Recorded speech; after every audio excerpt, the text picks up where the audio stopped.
அடுத்து வர இருக்கின்ற தேர்தல் இன்னும் நம்முடைய கைகள்ல வெறும் 8 மாதங்கள் தான் இருக்கு. இந்த 8 மாதமும் ஒவ்வொரு நிமிஷமும் நமக்கு மிக மிக முக்கியமான நிமிஷம் என்பதை நீங்க உணர வேண்டும். இளைஞரணிக்கு மிக மிக முக்கியம். 2026 சட்டமன்ற தேர்தலில் நம்முடைய தலைவர் அவர்கள் திராவிட முன்னேற்ற கழகம் 7வது முறை ஆட்சியில் அமரணும்னா, நம்முடைய தலைவர் அவர்கள் 2வது முறையாக தொடர்ச்சியாக முதலமைச்சர் அந்த நாற்காலியில் உட்காரணும்னா, இளைஞரணி தம்பிமார்கள் உங்களுடைய உழைப்பு மிக மிக முக்கியம் என்பதை நான் கூறிக்கொள்கின்றேன்.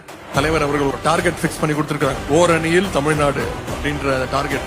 ஒவ்வொரு பூத்துலயும் குறைந்தது 30% வாக்காளர்களை நம்முடைய கழகத்துல உறுப்பினரா நாம சேர்த்தோம். கழகத்துல எத்தனையோ அணிகள் இருந்தாலும் முதன்மையான அணி, முதல் அணினா அது இளைஞர் அணி என்பதை நீங்க உணர்ந்து இந்த தேர்தலில் செயல்பட்டு வருகின்ற சட்டமன்ற தேர்தலில் 200 தொகுதி நிச்சயம் ஜெயிப்போம். தலைவர் கொடுத்திருக்க தொகுதி 200 தொகுதி இல்ல, 200க்கும் மேல அதிகமான தொகுதியை ஜெயிக்கணும்னா அதற்கு நம்முடைய களப்பணி, தேர்தல் பணி மிக மிக முக்கியம் என்பதை நீங்க உணர்ந்து செயல்பட வேண்டும்.